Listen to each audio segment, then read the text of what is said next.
ನಿಮ್ಮ ಮನೆಯಲ್ಲಿರೋ ಮಕ್ಕಳಿಗೆ ಕೆಮ್ಮು ನೆಗಡಿ ಬರ್ತಾ ಇದ್ದಂಗೆ ಹೋಗಿ ಮೆಡಿಕಲ್ ಶಾಪ್ನಲ್ಲಿ ಕಫ್ ಸಿರಪ್ಸ್ ತಗೊಳ್ತಾ ಇದ್ದರೆ ಈ ವಿಡಿಯೋ ನಿಮಗೋಸ್ಕರ.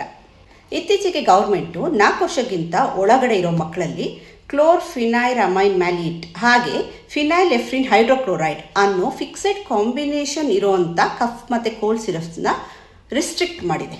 ಅಂದರೆ 4 ವರ್ಷಕ್ಕಿಂತ ಕಡಿಮೆ ಇರುವಂಥ ಮಕ್ಕಳುಗಳಿಗೆ ಈ ಔಷಧಿಗಳನ್ನ ಬಳಸಬಾರ್ದು ಅಂತ ಗೌರ್ಮೆಂಟ್ ಡೈರೆಕ್ಷನ್ ಕೊಟ್ಟಿದೆ. ಇದೇನು ಹೊಸ ವಿಷಯ ಅಲ್ಲ.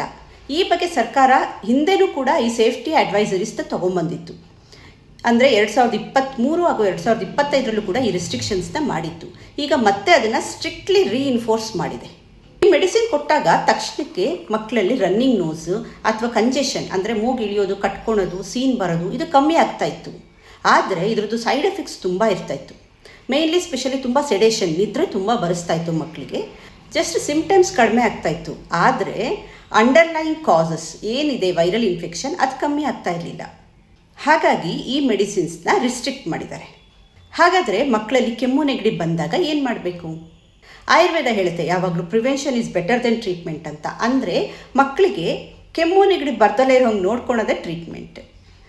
ಮಳೆಗಾಲ ಶುರುವಾಗ್ತಾ ಇದೆ ಅಂತ ಗೊತ್ತಾಗ್ತಾ ಇದ್ದಂಗೆ ಮಕ್ಕಳಿಗೆ ಸ್ವಲ್ಪ ಬಿಸಿನೀರು ಕೊಡೋದು, ಬೆಚ್ಚಗಿಡೋದು, ಕೈಕಾಲಿಗೆಲ್ಲ ಸಾಕ್ಸ್ ಗ್ಲೌಸ್ ಹಾಕೋದು, ಫ್ಯಾನ್ ಹಾಕ್ದಲ್ಲೇ ಇರೋದು, ಸ್ವಲ್ಪ ವಿಕ್ಸ್ ಎಲ್ಲ ಹಚ್ಚೋದು, ಸ್ಮೋಕ್ ಡಸ್ಟು ಮನೇಲಿ ತುಂಬ ಇದ್ದರೆ ಅದನ್ನು ಕಡಿಮೆ ಎಕ್ಸ್ಪೋಜರ್ ಕಡಿಮೆ ಮಾಡೋದು, ಯಾರಿಗಾರು ಕೆಮ್ಮು ನೆಗಡಿ ಆಗಿರೋರ ಹತ್ರ ಮಗುನ ಕೊಡ್ದಲೇ ಇರೋದು. ಈ ಥರ ಮಾಡಿದ್ರೆ ಕೆಮ್ಮು ನೆಗಡಿ ಬರೋಲ್ಲ. ಆಯಿತು, ಈಗ ಕೆಮ್ಮು ನೆಗಡಿ ಬಂದಿದೆ, ಇವಾಗ ಏನು ಮಾಡಬೇಕು ಅಂದರೆ 1 ವರ್ಷದ ಒಳಗಡೆ ಇರೋ ಮಕ್ಕಳಿಗಾದರೆ ಸಿಂಪ್ಟಮ್ಸ್ ಮೈಲ್ಡ್ ಆಗಿದ್ದರೆ ಮಕ್ಕಳಿಗೆ ಸಾಕಷ್ಟು ಫ್ಲೂಯಿಡ್ಸ್ ಕೊಡೋದು, ರೆಸ್ಟ್ ಕೊಡೋದು. ನಾನು ಆಯುರ್ವೇದಿಕ್ ಡಾಕ್ಟ್ರಾಗಿ ಹೇಳುವಂಥದ್ದು ಕಸ್ತೂರಿ ಮಾತ್ರೆ ಹಾಕ್ಬೋದು. ಹಾಗೆ ತುಳಸಿ, ದೊಡ್ಡಪತ್ರೆ ಈ ಥರ ಮನೆ ಹತ್ರನೇ ಸಿಕ್ಕೋ ಅಂಥ ಕೆಲವೊಂದು ಇಂಗ್ರೀಡಿಯೆಂಟ್ಸ್ನ ಯೂಸ್ ಮಾಡಿ ಅದರ ರಸ ಕುಡಿಸೋದ್ರಿಂದ ಮಗುಗೆ ಸ್ವಲ್ಪ ಮಟ್ಟಿಗೆ ರಿಲೀಫ್ ಸಿಗುತ್ತೆ. ಆದರೆ ಎಲ್ಲ ಮಕ್ಳಿಗೂ ಒಂದೇ ಡೋಸೇಜಲ್ಲಿ ಆಗಲ್ಲ. ಇದನ್ನು ನೀವು ಆಯುರ್ವೇದಿಕ್ ಡಾಕ್ಟರ್ಸ್ ಹತ್ರ ಬಂದು ಕನ್ಸಲ್ಟ್ ಮಾಡಿ ಕೇಳ್ಕೊಬೇಕಾಗತ್ತೆ. ಮನೆ ಮೆಡಿಸಿನ್ ಮಾಡಿದ ತಕ್ಷಣ ಎಲ್ಲ ಹೊರಟೋಗಲ್ಲ. ಕೆಲವೊಂದು ಸರಿ ಸಿಂಪ್ಟಮ್ಸ್ ಜಾಸ್ತಿ ಆಗ್ಬೋದು. ಲೈಕ್ ಎಕ್ಸಾಂಪಲ್, ತುಂಬ ಜ್ವರ ಇದ್ದರೆ, ತುಂಬ ಉಸಿರಾಟದ ಸಮಸ್ಯೆ ಆಗ್ತಾ ಇದ್ದರೆ, ಅದು ಎದೆ ಭಾಗದಲ್ಲಿ ಎಳ್ತಾ ಕಾಣಿಸ್ಕೊಳ್ತಾ ಇದ್ದರೆ, ತುಂಬ ಕಫ ಆಗಿದ್ದರೆ, ಮತ್ತು ಊಟ ತಿಂಡಿ ಮಾಡ್ತಾ ಇರಲ್ಲ ಸರಿಯಾಗಿ, ತುಂಬ ಸುಸ್ತಾಗ್ತಾ ಇರ್ತಾರೆ. ಈ ಥರ ಇದ್ದಾಗ ತಕ್ಷಣ ನಿಮ್ಮ ಡಾಕ್ಟ್ರನ್ನ ಕನ್ಸಲ್ಟ್ ಮಾಡಿ.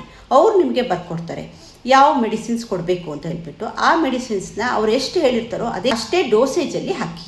ಮೆಡಿಕಲ್ ಶಾಪಿಗೆ ಹೋಗಿಬಿಟ್ಟು ನೀವಾಗೆ ಮೆಡಿಸಿನ್ಸ್ ತೊಗೊಂಡು ಅದನ್ನು ಕ್ವಾಂಟಿಟಿ ಗೊತ್ತಿಲ್ಲದಲ್ಲೇ ಎಷ್ಟೆಷ್ಟೋ ಕ್ವಾಂಟಿಟಿ ಹಾಕೋದು ತುಂಬ ತಪ್ಪು. ಡಾಕ್ಟರ್ ತೋರಿಸಿ, ಡಾಕ್ಟರ್ಸ್ ಏನು ಹೇಳ್ತಾರೋ, ಎಷ್ಟು ml ಹೇಳಿರ್ತಾರೆ, ಅವರು ವೆಯ್ಟ್ ಪ್ರಕಾರ ಹೇಳಿರ್ತಾರೆ, ಅದ್ರ ಪ್ರಕಾರ ಮೆಡಿಸಿನ್ಸ್ ಹಾಕಬೇಕು. ಜಾಸ್ತಿ